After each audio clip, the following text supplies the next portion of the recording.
Magic Treehouse, Titanic.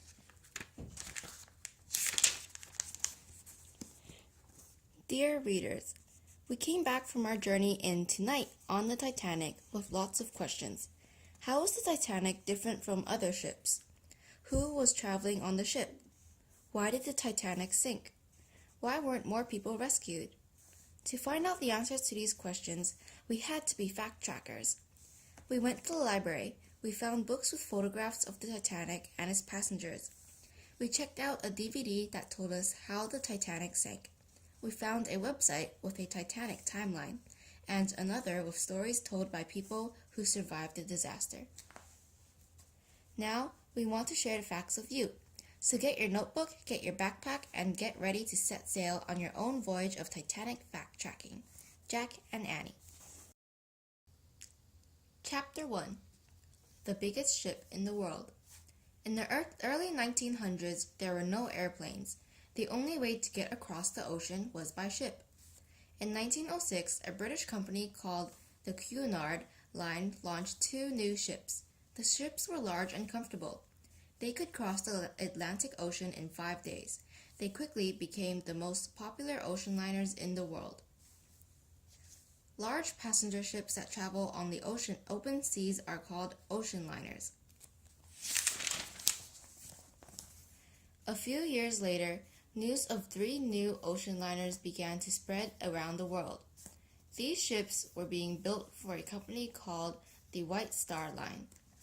The White Star ships would not be quite as fast as the Cunard ships, but they would be much larger and fancier. Some people called them floating palaces. One of these floating palaces was the Titanic. Titanic means huge and powerful. It took more than 2 years to build the Titanic. When the ship was finished, it was as long as 3 football fields. It was as tall as an 11-story building. It had room on board for more than 2,500 passengers. It was the biggest ship in the world. In Greek mythology, the Titans were a race of giants. Titanic, long as 3 football fields, tall as 11-story building, room for 2,500 plus passengers. Much of the planning of the Titanic was done by a man named Thomas Andrews. Andrews tried to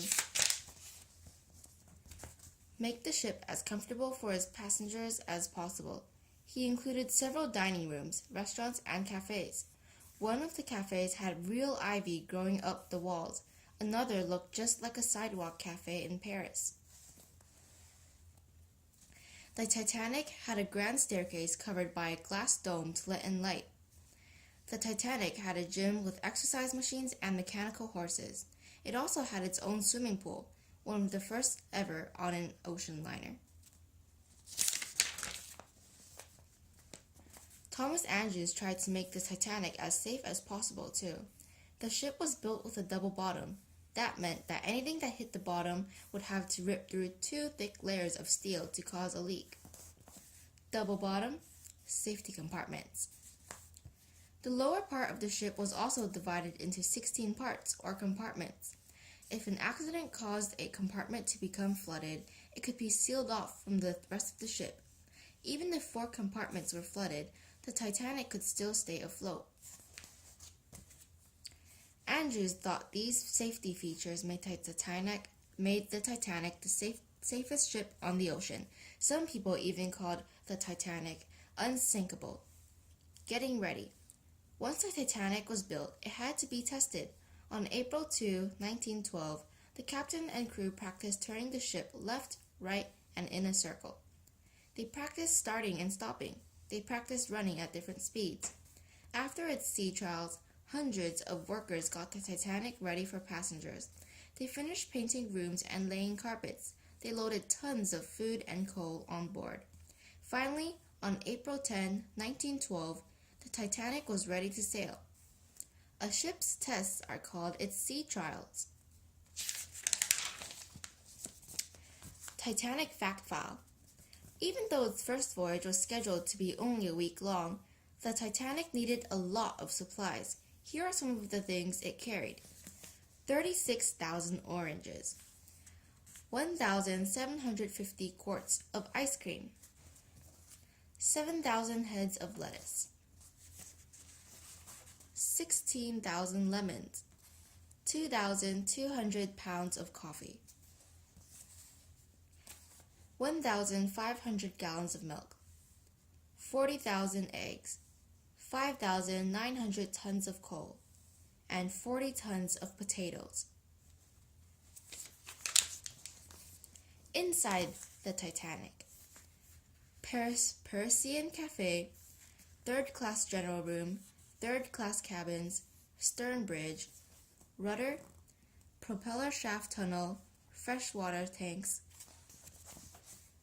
a la carte restaurant, coal bunker, second-class cabins, aft first-class staircase, turbine engines, reciprocating engines, and boilers. Here's a peek inside the rear half of the Titanic. Turn the page to see the front half. First-class staterooms, gymnasium, whistles, first-class lounge, grand staircase, wireless office, coal bunker, boiler rooms, swimming pool, second-class staterooms, bridge, crow's nest, cargo, anchor crane, post office, and crew quarters. Chapter 2: Sailing Day. For its first voyage, the Titanic was to sail from Southampton, England, to New York City. It would make stops along the way in France and Ireland. The trip would take about a week. The captain of the Titanic was Edward Smith. Captain Smith had sailed for nearly 40 years with the White Star Line. He was planning to retire after the Titanic's first voyage. Captain Smith was called the Millionaire's Captain because so many rich people enjoyed traveling on his ships. Captain Smith commanded a crew of more than 800 people. There were officers to steer the ship while Captain Smith ate his meals or slept in his cabin. There were engineers in charge of the Titanic's giant engines. There were stokers to shovel coal into the Titanic's boilers to keep the engines running. And there were hundreds of workers to take care of the Titanic's passengers. Boilers are tanks where water is heated to make steam. 60 chefs would cook the passengers' meals. 36 dishwashers would wash up after them. Several hundred stewards and stewardesses would clean their rooms and wait on them in the dining rooms, restaurants, and cafes. The first passenger to come aboard the Titanic on April 10 was Thomas Andrews. Andrews arrived at the dock at 6:30 that morning. He wanted to make sure everything on board the ship was perfect. Andrews worried that some of the deck chairs should be a different color. He thought there were too many screws in some of the hat racks. He wished he had made the library smaller so there could be more rooms for passengers. Still, he must have been very proud of his ship that day. Most of the Titanic's passengers sailed from England, but a few hundred would board the ship in France and Ireland. Later that morning, other passengers began to arrive. Over 1,300 people had bought tickets to sail on the Titanic. Some had business in New York. Others were taking a vacation. Many were moving to America to start a new life. As the passengers arrived, stewards helped them find their way to their rooms. Rooms on the Titanic were divided into 3 groups: first class, second class, and third class. The first class rooms were on the upper decks. Nearly all the passengers traveling first class were very rich. There were bankers, writers, painters, and department store owners. There was a movie actress and a world-famous tennis player. There were passengers on the Titanic from at least 33 countries. First class suite. A ticket for a first class room cost over $400. There were even 2 sets of first class rooms that cost $3,300 each, more than a brand new car cost in those days. These rooms were 50 feet long and had their own private outdoor decks. In 1912, $400 was worth more than $5,000 in today's money. Many first-class passengers brought along servants. Most of the servants had rooms near the people they worked for. Some first-class passengers also brought along their pets. There were at least 9 dogs and several prize chickens and roosters on the voyage. Passengers traveling second class paid much less for their tickets. The average price for a second-class ticket was $65. The rooms in second class were not as fancy as those in first class, but they were still very nice. One young woman wrote that traveling in second class on the Titanic was like staying in a first-class hotel. Second class room. Third class room. Most of the Titanic's passengers were traveling in third class. Many of them were immigrants. That means they were leaving their home countries to live in America. Third-class passengers paid about $35 for their tickets. Their rooms were simply furnished, but they were clean and comfortable. They were much nicer than the third-class rooms on other ships of the day. There were more passengers traveling in third class than in second and first classes combined. The Titanic sails. At a few minutes before noon, crew members took away the walkways leading onto the ship. They dropped the ropes that tied the Titanic to the dock. Friends, relatives, and newspaper reporters watched as tugboats pulled the Titanic out into the harbor. Passengers crowded the decks of the ship as it slowly moved towards the sea. They waved goodbye to their friends and families back on the dock. The Titanic blew its whistles. People on the dock cheered. Some blew kisses and waved handkerchiefs. The Titanic was on its way. Titanic passengers. Titanic passengers came from all walks of life. Here are just a few of the people who sailed on the ship. John Jacob Astor was one of the richest men in the world. He was on his way home from his honeymoon in Europe and Egypt with his new wife, Madeline. Carl Bear and Helen Newsome had been classmates. Carl was in love with Helen, but her mother did not approve. Helen and her mother boarded the Titanic in Southampton.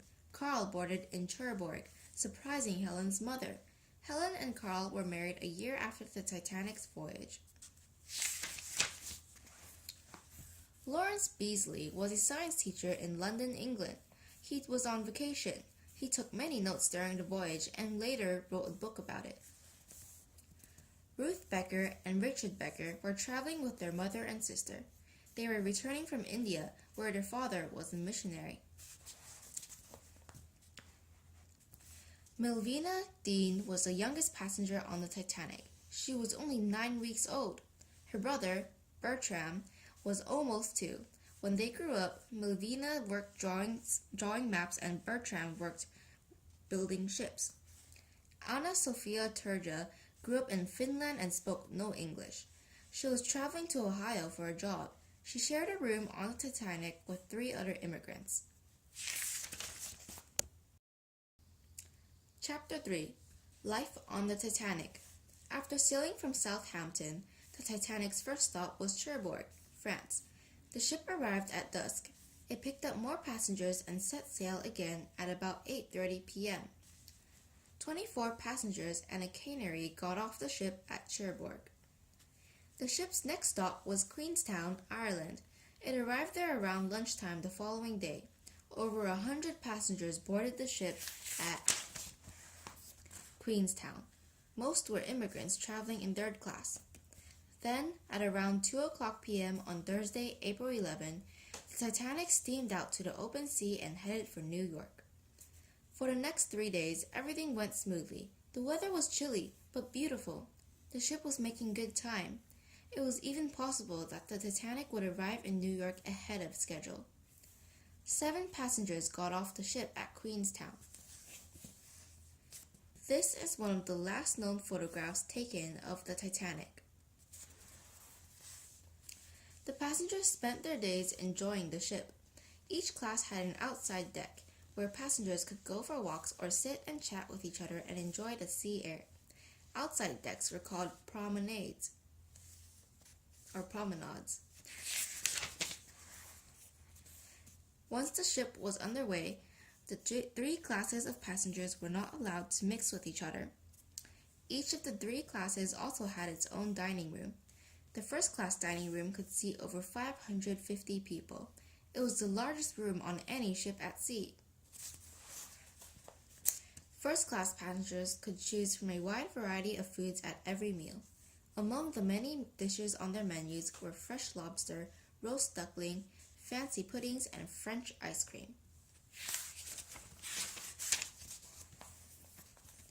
The second-class dining room was also very large. Passengers ate together at long tables. The food was similar to the food in first class, but there were fewer choices. During meals, two small orchestras played for the first and second-class passengers.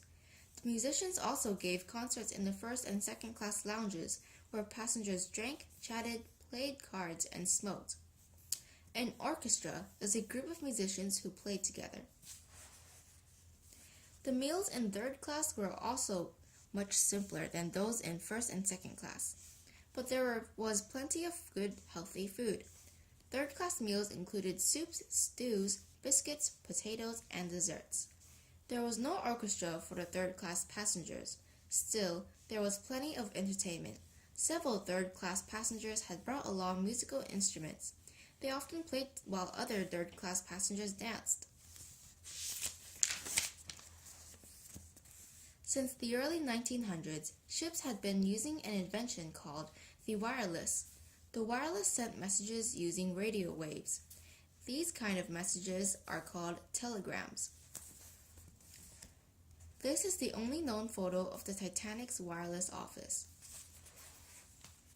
Many passengers thought it would be a treat for their friends and families to receive a telegram from the biggest ship in the world. They kept the men in the wireless office busy day and night sending messages. On the first few days of the voyage, the Titanic's passengers had no hint of what was to come. As one first-class passenger later wrote, "I enjoyed myself as if I were in a summer palace on the seashore, surrounded by every comfort." None of the passengers knew the seas ahead were filled with danger. Titanic kids. What did kids on Titanic do for fun? The answer was different for different classes. Only 5 children were traveling in first class. They could swim in the swimming pool. They could try out a rowing machine or ride a mechanical horse in the gym. 22 children traveled in second class. They could play on the second class deck or read books in the second class library. Third class had the greatest number of young passengers, 73 children. During the day, they could play on a third class outdoor deck. One young boy later remembered sneaking down to the lower decks and waving to stokers in the boiler rooms.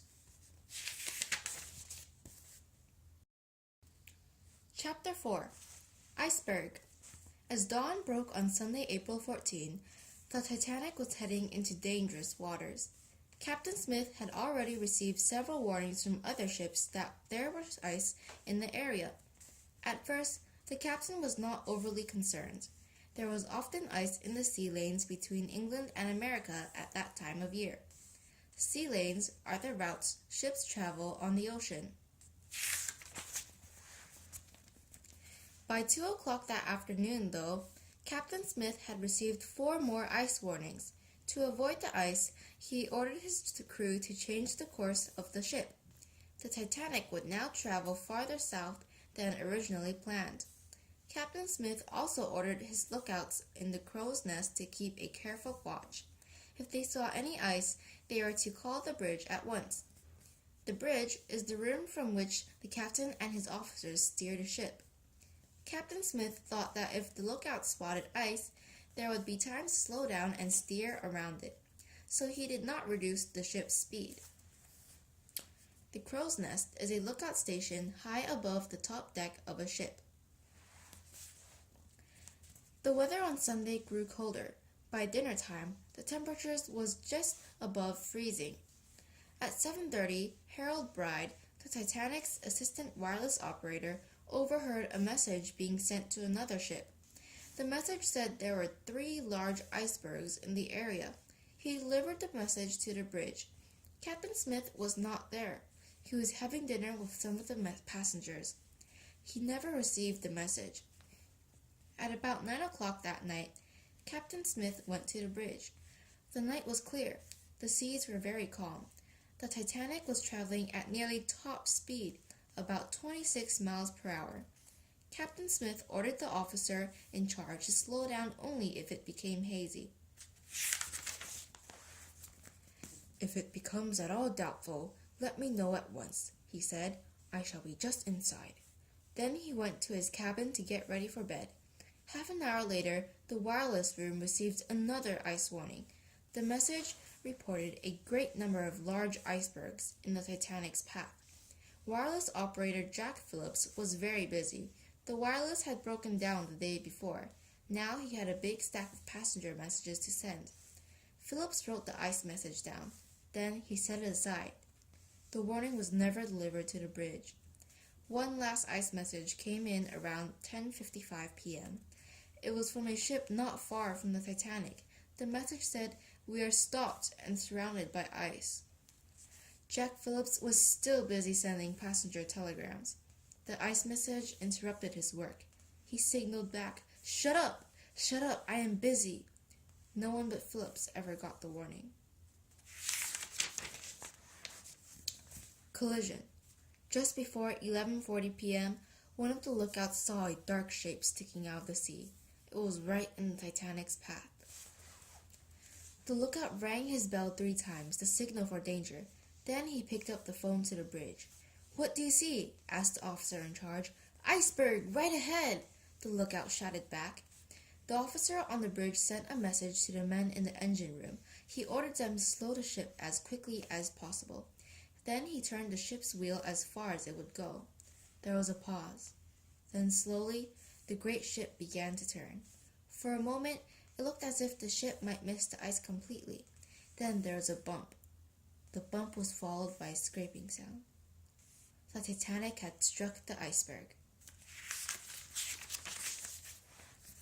Jack and Annie present All About Icebergs. Icebergs are huge, broken-off chunks of glaciers or ice sheets that float on the ocean. A glacier is a gigantic mass of slowly moving ice that grows over the years.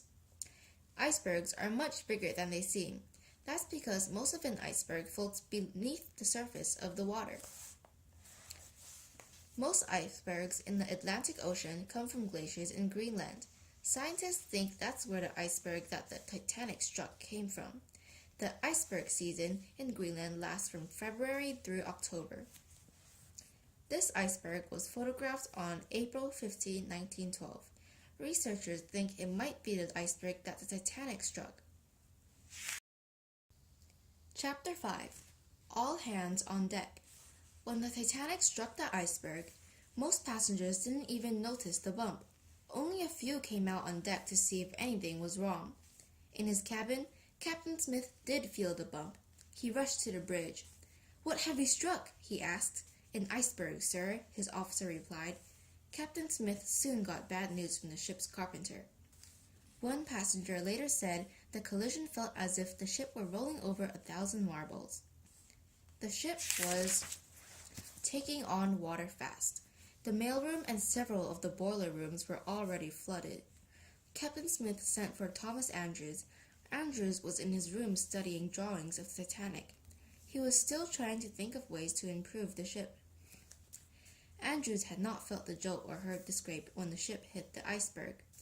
As soon as he heard the news, he ran to the bridge. Captain Smith and Thomas Andrews went down to check the ship themselves. Andrews could hardly believe it. 6 of the safety compartments were filling with water. The Titanic could stay afloat with 4 flooded compartments, but not with 6.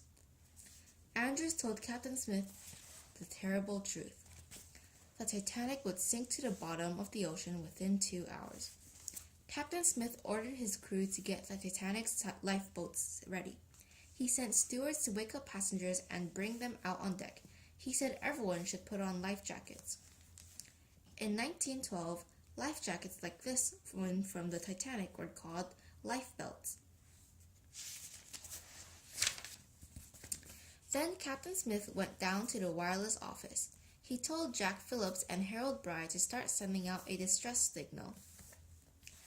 This is a copy of the distress message. It says, "We are sinking fast, passengers being put into boats." Captain Smith hoped there would be a ship close enough to come to the rescue before the Titanic sank. Earlier in the evening, some of his men had seen the lights of another ship. The ship seemed to be no more than 10 miles away. If the Titanic could get word to that ship, perhaps everyone could be saved. The men in the wireless room began sending the distress signal. 3 ships answered. The closest one was a British passenger ship called the Carpathia. It was nearly 60 miles away. Even traveling at top speed, it would take the Carpathia at least 3 hours to reach the Titanic. By then, it would be too late. Titanic Geography, April 14, 1912, about 11:55 p.m.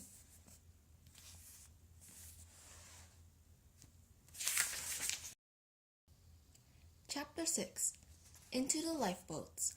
As Phillips and Bry continued to send the distress signal, stewards woke the passengers and led them out on deck. At first, hardly anyone believed anything serious had happened. Many passengers came on deck without life jackets. Some refused to come out of their rooms at all. One passenger told a steward, "It will take more than an iceberg to get me out of bed."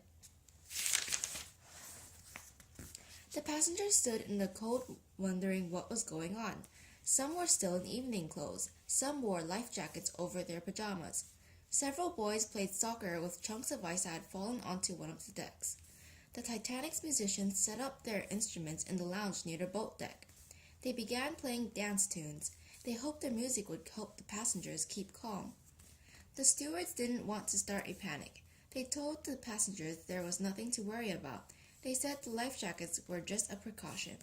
But then, crew members started swinging lifeboats over the side of the ship. It was then that the passengers realized they might be in real danger. Women and children first. Tragically, there was room in the lifeboats for only about half of the people on board the Titanic. Safety rules at that time had been made for much smaller ships. The Titanic was actually carrying 4 more boats than the rules called for. Safety rules said the Titanic could sail with just 16 lifeboats. The custom of the sea was for women and children to be saved before men. At 12:25 a.m., Captain Smith gave the order, "Women and children first." The crew began calling for women and children to fill the lifeboats. At first, only a few women wanted to get into the boats with their children. Most didn't want to leave their husbands. The ocean was vast, dark, and cold. The lifeboats seemed tiny. The Titanic seemed very large and safe. Though it had already taken on tons of water, it had only begun to slant a tiny bit toward the bow. "Lifeboats! What do they need of lifeboats?" said one woman. "This ship could smash 100 icebergs and not feel it."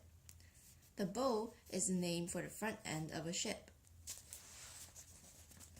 When the crew could find no more women and children to fill the first boats, they allowed men to board.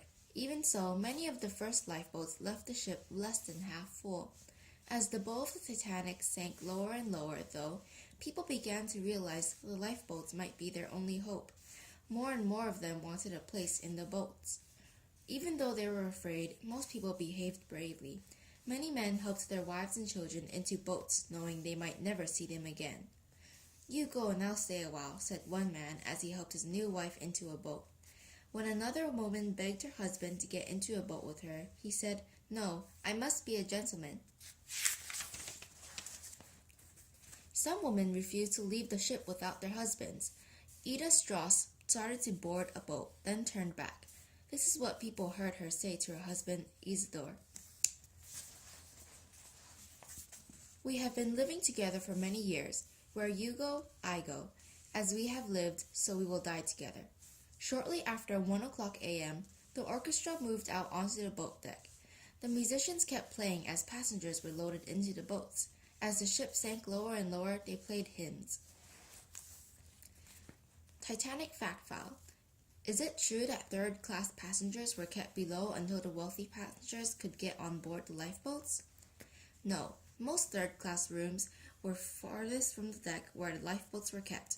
When the Titanic began sinking, crew members went to the third-class areas to lead women and children to the boats. Many of the third-class passengers did not speak English. They could not understand what was happening. A large number of women refused to leave their husbands. Sadly, nearly 3/4 of the third-class passengers died in the tragedy. Every man for himself. By about 2 a.m., all but 2 of the lifeboats had left the ship. The last 2 boats could carry fewer than 50 passengers each. There were over 1,000 people still on board. The Titanic was sinking faster and faster. Captain Smith knew the end was near. He was prepared to go down with his ship. Captain Smith told the men in the wireless office that the situation was hopeless. They should stop sending the distress message and save themselves if they could. He told the rest of the crew they should do the same. At this kind of time, he said, it's every man for himself. The mystery ship. Many passengers and crew members on the Titanic said they saw the lights of a ship that seemed much closer than the Carpathia. Why didn't this mystery ship come to Titanic's rescue? No one knows. Many people believe the mystery ship was the Californian, the ship that sent the last ice warning to the Titanic. The Californian's only wireless operator had gone to bed by the time the Titanic had struck the iceberg. The Californian never received the Titanic's wireless distress signal. To this day, the identity of the mystery ship is still in question. Chapter 7. The Titanic sinks. As the people in the lifeboats rowed away from the Titanic, they saw an amazing sight. The lights of the ship were shining. The orchestra was playing. There were hundreds and hundreds of people on the decks. But the stern of the ship had risen far out of the water. It looked like the Titanic was sliding into the ocean. The stern is the name for the back end of a ship. At around 2:15 a.m., 2.5 hours after it hit the iceberg, the Titanic began to sink very swiftly into the sea. The boat plunged deep under the water. A huge wave swept over the boat deck. Many of the people still on board were washed into the freezing cold water. Others tried to climb toward the stern. Some clung to railings. Many jumped into the sea. As the boat sank deeper and deeper, the Titanic's stern rose farther and farther out of the water. There was a great crash as furniture, pianos, plates, and luggage inside the ship tumbled toward the bow. People slid off the decks into the water. One of the smokestacks came crashing down. The lights blinked and went out. Then the Titanic broke in two. For a moment, the ship's stern settled back on the water. Then it began to sink rapidly. In another moment, the Titanic was gone. The icy sea was filled with people calling for help. The water temperature was 4 degrees below freezing. No one could live long in water that cold. This painting appeared in a magazine in 1912, shortly after the Titanic sank. Some of the people in the lifeboats wanted to row back to rescue more people, but others were afraid that too many people trying to get into the boats would tip them over, and no one would be saved. Finally, 2 lifeboats did go back to rescue more passengers. They were able to pull 9 people from the water. 3 of those were so cold they died within a few hours. The cries and shouts of the people in the water could be heard for about 20 minutes after the Titanic sank. Then all was silent. People in the lifeboats later said the silence was the saddest thing they had ever heard. It meant their families and friends had died in the freezing water. One survivor said that swimming in the icy water felt like being stabbed with 1,000 knives. Heroes of the Titanic. Many people who sailed on the Titanic showed great courage. Here are some Titanic heroes. Molly Brown. Molly Brown helped row the lifeboat she was in. She got the other woman in her boat to do the same. When the officer in charge said there was no hope of rescue, she threatened to throw him overboard. Quartermaster Walter Purkis and 5th Officer Harold Lowe. Purkis and Lowe commanded the only 2 lifeboats that went back to try to rescue more people from the water. Together, they saved the lives of 6 more people. The Titanic Orchestra. Survivors say the orchestra played until after 2 a.m. helping to calm many passengers. None of the musicians tried to save themselves by getting in a lifeboat. None survived the disaster.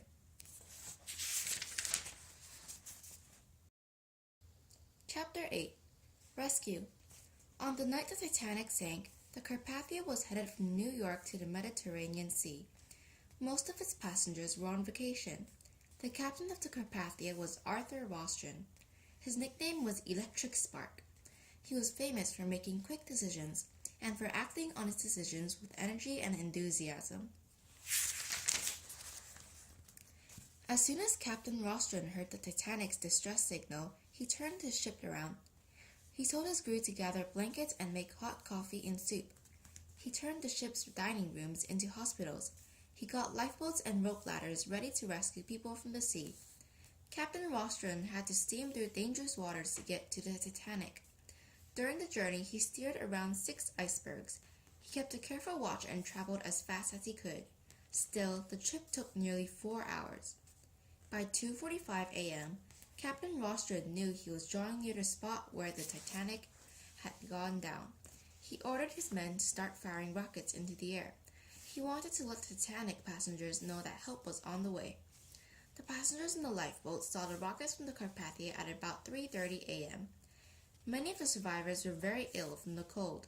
A few had broken bones. Some had given up hope of ever being rescued. As soon as they saw the rockets, people in the lifeboats began to shout and wave. They set newspapers and handkerchiefs on fire so the Carpathia could find them in the dark. Some Titanic survivors were in the lifeboats for 6 hours. The Carpathia reached the first lifeboat at about 4:10 a.m. The crew of the Carpathia lowered ladders and ropes. They pulled the Titanic survivors onto their ship. They gave them blankets and hot drinks. Captain Rostron asked an officer on the first lifeboat if many people had gone down with the Titanic when it sank. "Yes," said the officer, his voice shaking with emotions. "Hundreds and hundreds, perhaps 1,000, perhaps more." In all, 706 people were rescued by the Carpathia that morning. Over 1,500 people had been lost. The journey home. It took over 4 hours for the Carpathia to rescue everyone in the lifeboats. When all were on board, the survivors said a prayer of thanks for having been saved. They held a funeral service for all those who had died. When the service was over, the Carpathia headed for New York. The passengers on the Carpathia gave clothes to the Titanic survivors. Many gave up their rooms so the survivors could have a comfortable place to sleep. The voyage to New York took 4 days. The weather was terrible. There were storms and rough seas. The Titanic passengers spent the trip comforting each other and mourning the loss of their loved ones. People in New York waited for hours for the Carpathia to arrive. News of the Titanic disaster spread quickly all over the world. When the Carpathia landed in New York on Thursday evening, 40,000 people were waiting. Among the crowd were the friends and families of the Titanic passengers and crew. Many did not know if their loved ones had lived or died. At about 9:00 p.m., the survivors began to climb down the Carpathia's gangway. Cameras flashed. Reporters shouted questions. Spotlights lit the crowd on the pier to help the survivors find their families and friends. There were joyful reunions, but there was also great sadness. Many people were waiting on the pier for friends and family members who had died in the disaster. When the last survivors left the Carpathia, these people realized they would never see their loved ones again. Titanic timetable. April 10, 1912, noon. Titanic leaves Southampton, England. April 10, 6:30 p.m. Titanic stops in Cherbourg, France. April 11, 11:30 a.m. Titanic stops in Queenstown, Ireland. April 11, April to 14. Titanic travels toward New York. Passengers enjoy journey. April 14, 11:40 p.m. Titanic strikes iceberg. April 15, 12:25 a.m. Passengers begin to be loaded into lifeboats. April 15, 2:20 a.m. Titanic sinks. April 15, 4:10 a.m. Carpathia reaches survivors. April 15 to April 18, Carpathia sails toward New York. April 18, 9 o'clock p.m. Survivors arrive in New York. Chapter 9. Lessons from the Titanic. Once the Carpathia landed safely in New York, people wanted to know how the Titanic disaster could have happened. Newspapers interviewed the survivors. The governments of the United States and England held hearings. Why did the unsinkable Titanic sink on its first voyage? A hearing is an official investigation of a situation or event. Why weren't more of the passengers and crew saved? Who was to blame? The hearings found that no one person was to blame for the disaster. The sinking of the Titanic was a terrible accident. But even today, people continue to ask many what-if questions. What if all the ice warnings had been delivered to the bridge? What if Captain Smith had slowed down? What if there had been enough lifeboats for all the passengers and crew? We will never know the answers to these questions, but the world learned an important lesson from the Titanic. No ship is unsinkable. After the Titanic disaster, governments passed laws to make traveling on the ocean safer. Today, passenger ships must travel with enough lifeboats to carry more than the number of people on board. There must be lifeboat drills so passengers and crew can practice what to do in case of an accident. A drill is a practice session.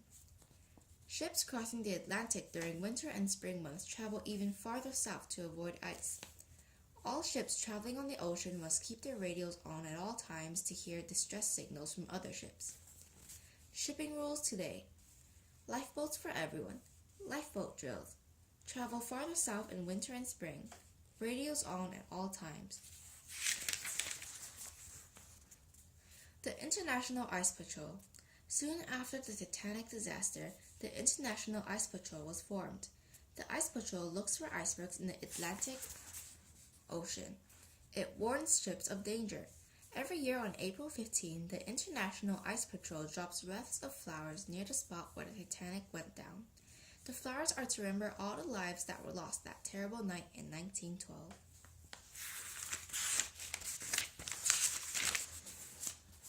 The Titanic in Fact and Fiction.